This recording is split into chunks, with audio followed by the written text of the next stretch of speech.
we interpret this. Okay, apparently it tells me I'm recording now. So, okay, good.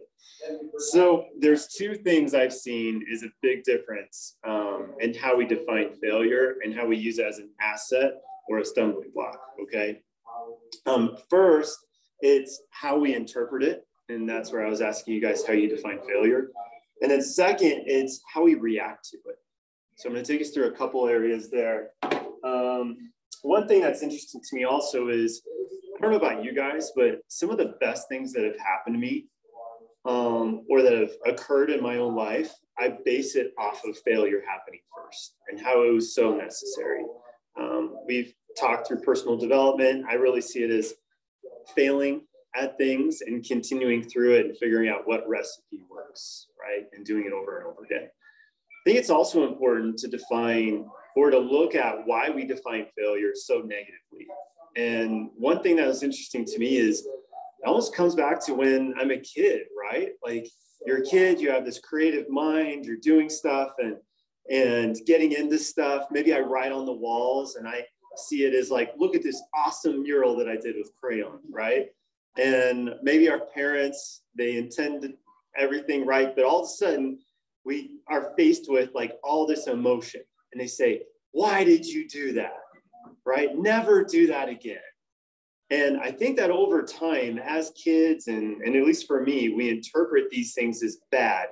And now a lot of us are at the point we say, I cannot do something wrong. If I do something wrong, it's the end of the world. And on top of that, it's kind of like messes you up psychologically at times when you're so sure about something, because we as human beings, I think we have to be right many times, right? We have to know that in our mind, the way we interpret things and the way we see them is right. You guys know what I mean by that? And then of course something happens. So I maybe make this plan about how I'm going to start this endeavor. And I put in some research into it. And then I say, put in my homework. This is how it is. This is how it's going to work. And then I may start and then realize that it's completely different. Or maybe I had the wrong idea about it. It's really hard to take that in, right?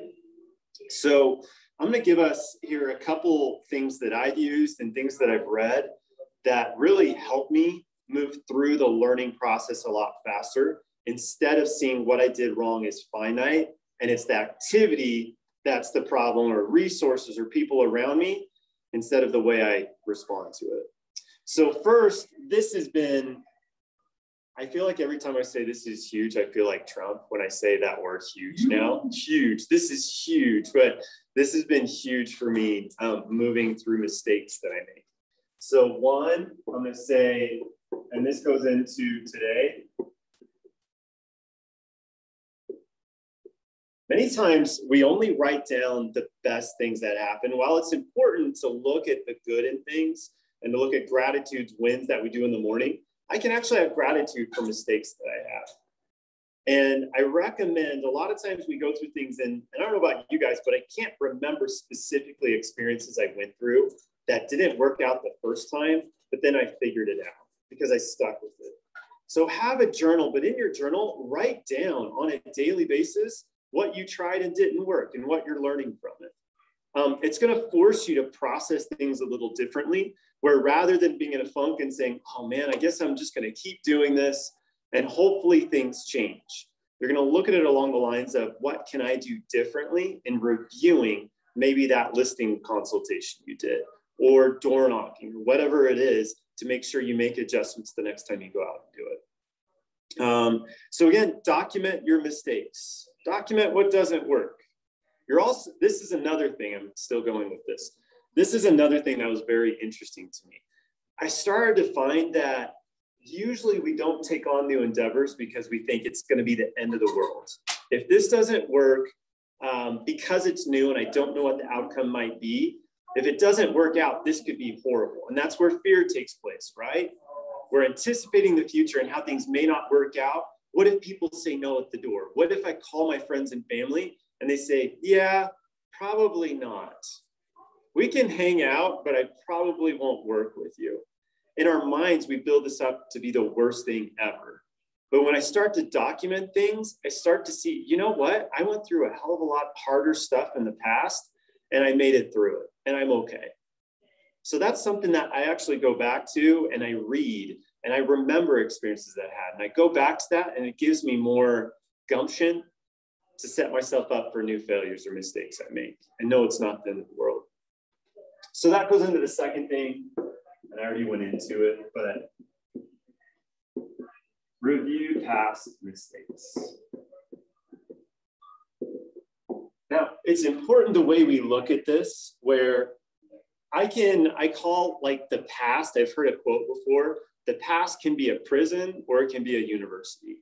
Now, I'm not saying dwelling on how bad things were and embellishing things and saying when I got something wrong, that was just horrible and I can never do this again. But review past mistakes to see where you made it through it and how you worked through these to figure it out. Anyone have anything before I keep going? Any thoughts? Or any of you doing this, like a journal on past mistakes, or how have past mistakes helped you move forward? I do. Yeah. Constantly. And I think that's a big piece of self-awareness. And it's going to sound weird, but like kind of like transcending with yourself.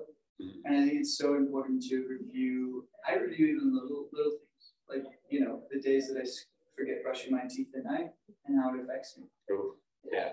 Yeah. Yeah. And so it just, you know, it helps you, it gets easier and easier. And then you create like that piece of mindset that you didn't have at one point. So you are able to review them instead of dwell on them and let them evaporate. Well, and it comes back to what we deserve, right? I deserve to get through this. I deserve to figure it. I deserve what it feels like to my tongue goes against my teeth in the morning and it feels better, you know, instead of I forgot to brush my teeth. So it's great.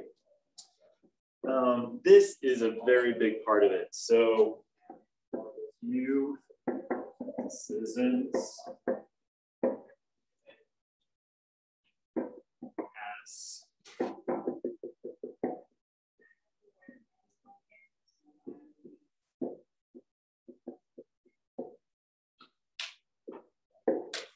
so view decisions as experiments and implement them.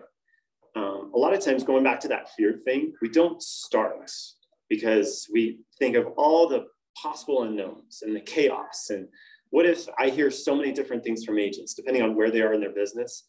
Some agents have actually been very fearful about taking on a lot of new business. They're like, but if I start lead generating more with my time every day and I take on more people and I already have a couple of individuals in my pipeline, like what's going to happen? It's going to be chaos, like all of these things. Look at it more instead of as a possible failure, look at it as an experiment. And usually through coaching, I'll talk to someone and I'll say, let's just try this for 2 weeks.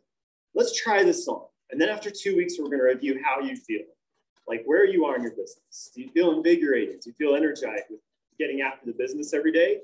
Or was it something that didn't work, which is okay, right? But look at it as an experiment and give like a finite time frame. Do an experiment today. Say today, right after this, I've been holding back on making calls to this group. I'm going to make a call. That person I've been holding back on making a call to, and I'm worried about how I sound, I'm going to go ahead and reach out. Or I'm going to reach out to that organization that I've been meaning to get involved with. But look at it as an experiment, not all the possible bad things that can happen, okay?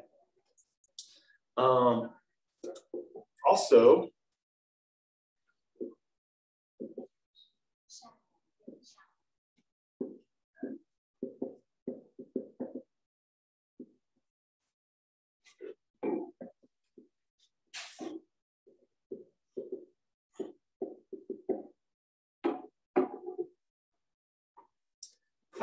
see it this way, failures, they can be your biggest asset. Okay. Now, I'm going to hear an example from one of you guys. How has a failure in your life been a big asset for you? Can you remember once or twice when something has occurred that's helped you move forward? Every day. Yeah. You want a big one or? Sure.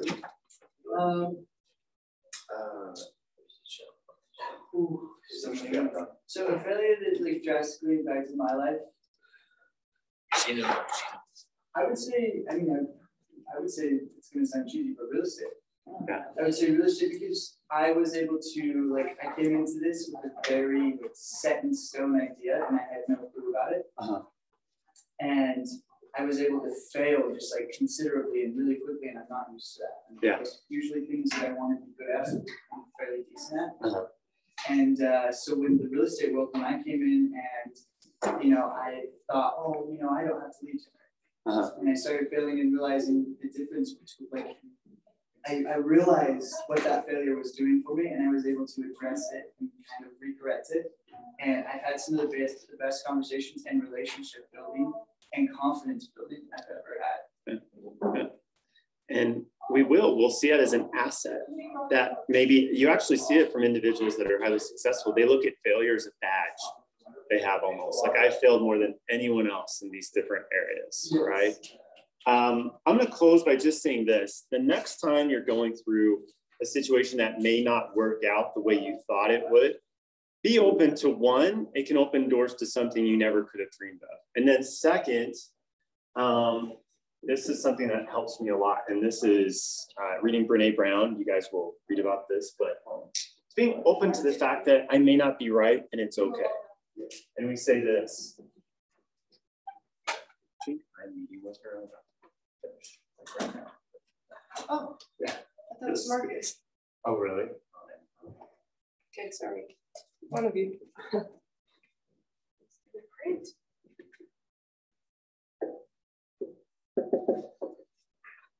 This has helped me so much in the past. So when I'm so sure about things, when I find that maybe I'm closed off to other individuals and opening my understanding or just being open in general, I find a lot of times I'm so frustrated about something not working. I'm pretty sure that I know everything and it's someone else's fault or it's lack of resources and all these things, focusing on the externals I talked about before. But I'll tell this to myself and I'll point this out to other individuals, especially when there's conflicts or we're not moving forward in negotiations or whatever it is. The story I'm telling myself is ... So this is the story I'm telling myself right now. Write it down, put it in your journal, and really like process it. Say, is this a truth or is this simply something that I'm interpreting in this situation? Have I not gotten all the facts?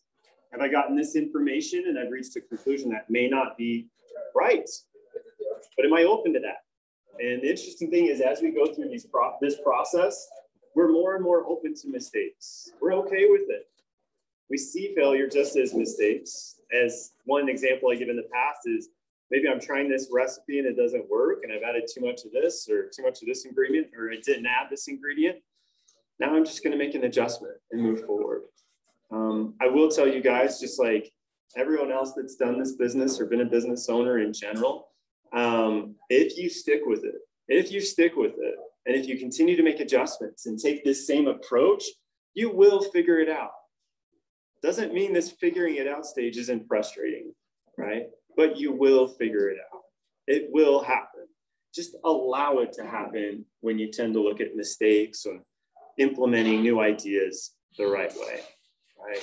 So I'm just going to leave that with you guys today. And yeah, feel free to reach out to me if there's anything you guys have. Okay. Have a great week. All right. Thanks, guys. Have a good one. Have a good day, everybody. You know.